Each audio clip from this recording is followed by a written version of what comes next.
कभी कभी हम बहुत परेशान रहते हैं। कुछ समझ नहीं आता है क्या करें। सिर्फ मुसीबत ही नजर आती है। कोई भी हल हमें दिखाई नहीं देता है। लेकिन ऐसा नहीं होता है कि आप अकेले होते हैं। श्री कृष्ण हमेशा आपके साथ होते हैं। पता है वो आपकी जिंदगी में दुख क्यों देते हैं? क्योंकि वो आपको मजबूत बनाना चाहते हैं।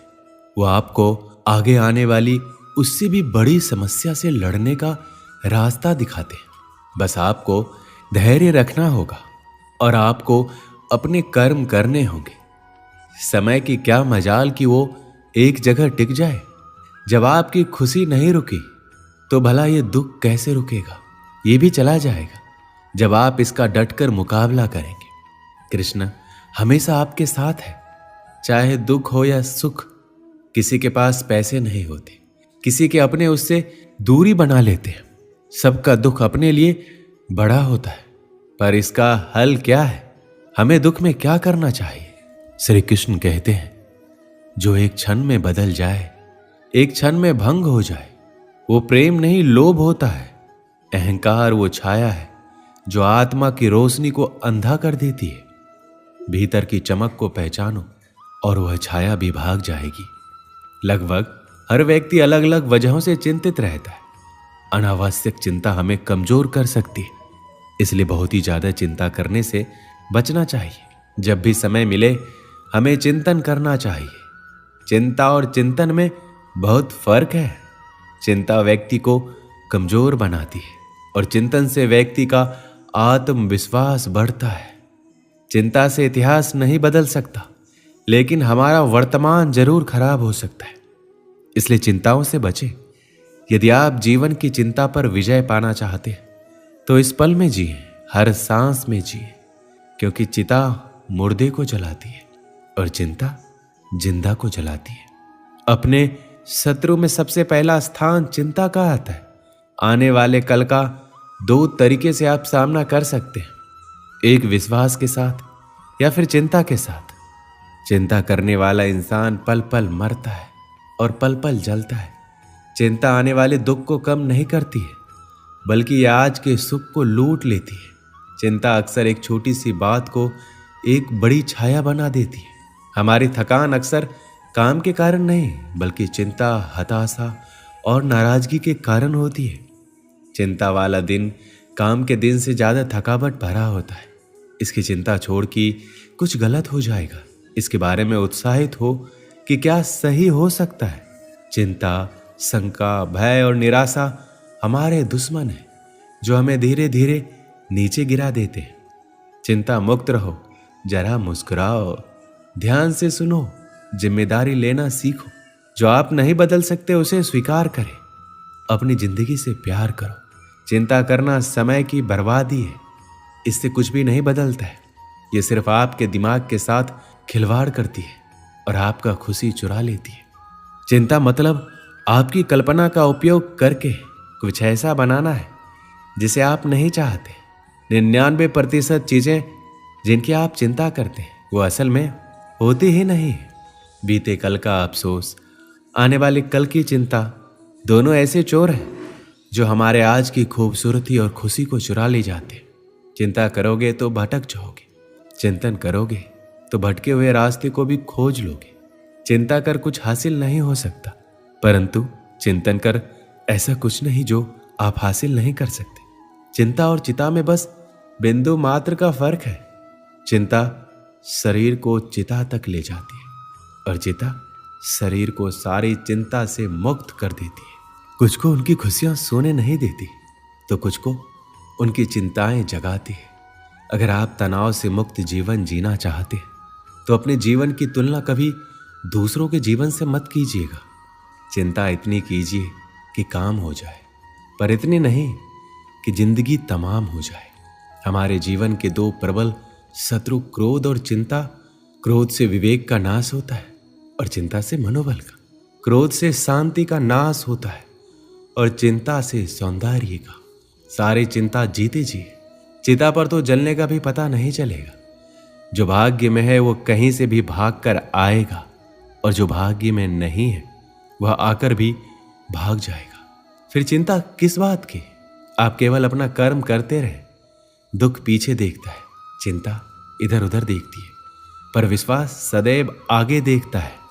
अतीत का भय और भविष्य की चिंता व्यक्ति को इतना परेशान कर देती है कि वह चैन से जी नहीं पाता है। कभी कभी तो वह अपना मानसिक संतुलन तक खो बैठता है। हमें यह नहीं भूलना चाहिए कि अपराध और चिंता मनुष्य की प्राकृतिक भावनाएं हैं, लेकिन इनसे ग्रस्त हो जाना अथवा ये सोच लेना कि इनसे छुटकारा मिलना बहुत मुश्किल है, ये ठीक नहीं है। इसी सोच का परिणाम और प्रभाव व्यक्ति के मन मस्तिष्क को अस्थिर बनाए रखता है। इसके लिए मनुष्य को अपने सोच की सीमा का विस्तार करना चाहिए। ऐसा होने पर ही वह अपना सुस्पष्ट दृष्टिकोण बनाने में समर्थ हो सकता है। अतीत में क्या क्या उसके साथ घटा था, इस और उसका चिंतन कभी नहीं होना चाहिए, क्योंकि मनुष्य अच्छा अथवा बुरा जो भी घट चुका होता है उससे सीख लेकर ही अपने वर्तमान को जी रहा होता है। ऐसे में वर्तमान पर अतीत की परछाई नहीं पड़ने देनी चाहिए। ये तभी होगा जब आप स्वयं में एकाग्रता लाएंगे। हर कोई इंसान चाहता है एक अच्छी जिंदगी जिए, लेकिन कभी कभी जिंदगी ऐसे करवट लेती है कि इंसान जिंदगी जीता ही नहीं है, वो जिंदगी को काटना शुरू कर देता है। यह हिस्सा जिंदगी का सबसे बुरा हिस्सा होता है। यह हर उस इंसान को सोचने पे मजबूर कर देता है कि एक अच्छी और बेहतरीन जिंदगी कैसे जिया जाए। जिंदगी के उस दौर के अनुभव से बचने के लिए हमें कुछ अच्छे निर्णय विचार की जरूरत होती है। जिंदगी ने हमें सब कुछ दिया, मगर यह सोचना कि सब हमारा है ये तो गलत है, क्योंकि जिंदगी जितनी जल्दी हमें कोई चीज देती है वो उतनी ही जल्दी हमसे छीन भी सकती है। हमारी जिंदगी में हमारे साथ ऐसी बहुत सी घटनाएं होती हैं कि हम सोचते हैं कि ये मेरे साथ ही होना था। इसलिए किसी भी चीज को ज्यादा व्यक्तिगत ना लें, क्योंकि अगर वो चीज हमें नहीं मिलती है तो हमें दुख होता है। हमें समझना होगा कि हर चीज की कोई सीमा होती है और वो उससे आगे नहीं बढ़ सकती। कभी भी किसी चीज को ज्यादा व्यक्तिगत ना ले और उसको छोड़कर आगे बढ़े। एक समय की बात है, गांव में एक सेठ रहा करते थे। वो अपने गांव के सबसे धनवान व्यक्ति हुआ करते थे। वो हर रोज पूरा दिन खूब मेहनत करते थे और अच्छा कमाते थे। एक दिन उन्होंने अपने मुनीम को बुलाकर अपनी आज तक की कमाई का हिसाब मांगा। मुनीम ने कहा, मैं आपको आपकी अब तक की कमाई का हिसाब करके जल्द ही दे दूंगा। दूसरे ही दिन वो मुनीम सेठ के पास सेठ की आज तक की कमाई का हिसाब लेकर गया। मुनीम ने सेठ को बताया कि जिस तरह से आज खर्च कर रहे हो उस हिसाब से तो आपने इतना कमा लिया है कि अगर आप आज से कमाना छोड़ दें तो फिर भी आपकी 5 पीढ़ियां आराम से अपना जीवन जी सकती है। ऐसा सुनकर सेठ बहुत ही ज्यादा खुश हो गया। उसकी खुशी का ठिकाना नहीं था। अगर हमें भी ऐसा पता चलता है तो हम भी खुश हो जाते, तो फिर यह सेठ क्यों ना हो। अब सेठ अपनी सफलता से बहुत खुश था, लेकिन अब उन्हें अपनी छठी पीढ़ी की चिंता हो रही थी। सेठ सोच रहा था, मेरी छठी पीढ़ी कैसी होगी? अगर मेरी कमाई 5 पीढ़ी तक ही खत्म हो जाएगी तो मेरी आने वाली छठी पीढ़ी का क्या होगा? सेठ सोचते सोचते अपने भविष्य के बारे में इतना सोच लेता है, उसका स्वास्थ्य बिगड़ जाता है। सेठ का स्वास्थ्य अपने भविष्य की पीढ़ी की चिंता करने के कारण बिगड़ता है। वो अपनी भविष्य की पीढ़ी की इतनी चिंता करता है कि वो अपना आज ही जीना भूल जाता है। सेठ का एक दोस्त उनसे मिलने आता है। सेठ की यह हालत देखकर उनसे कहता है, मैं आपको एक उपाय बताता हूँ, अगर आप ऐसा करेंगे तो आप जल्दी ठीक हो जाएंगे। सेठ ने कहा, मैं बहुत सारे दिनों से बीमार हूँ, मुझे आप जल्दी से ठीक होने का उपाय बताइए। दोस्त ने कहा, आप एक पंडित को अपने घर पर खाने के लिए आमंत्रित कीजिए। हमारे गांव में जिस बच्चों को आसानी से खाना नहीं मिलता है वैसे बच्चों को खाना खिलाइए, आप जल्दी ही अच्छे हो जाएंगे। सेठ ने अपने दोस्त की बात मान ली और पास में जो पंडित रहते थे उनको घर ले आए और उन्हें कहा कि आप मेरे घर पर खाना खाने के लिए पधारिए। लेकिन अंदर से पंडित जी की पत्नी की आवाज आई कि आज तो हमें किसी दूसरे ने खाना खाने के लिए आमंत्रित किया है, तो फिर हम आज नहीं आ पाएंगे। सेठ ने कहा कि अच्छा ठीक है, आप क्या कल मेरे घर पे खाना खाने के लिए आ सकते हैं? पंडित जी ने कहा कि मैं कल की चिंता नहीं करता हूं, मैं अपना कल भगवान के हाथ में छोड़ देता हूं। पंडित जी की बात सुनकर सेठ हैरान हो गए।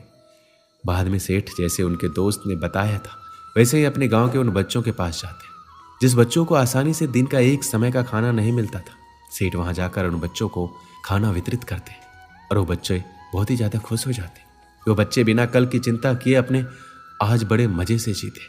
ये देखकर सेठ के समझ में आ जाता है कि कल की चिंता करने से खुद का ही नुकसान होता है। अब वो सेठ भी खुशी खुशी रहने लगा और अपने आज का आनंद लेने लगा और ठीक हो गया। दोस्तों, इस वीडियो में बस इतना ही। मिलते हैं अगले वीडियो में। अपना ख्याल रखिएगा। जय श्री कृष्ण।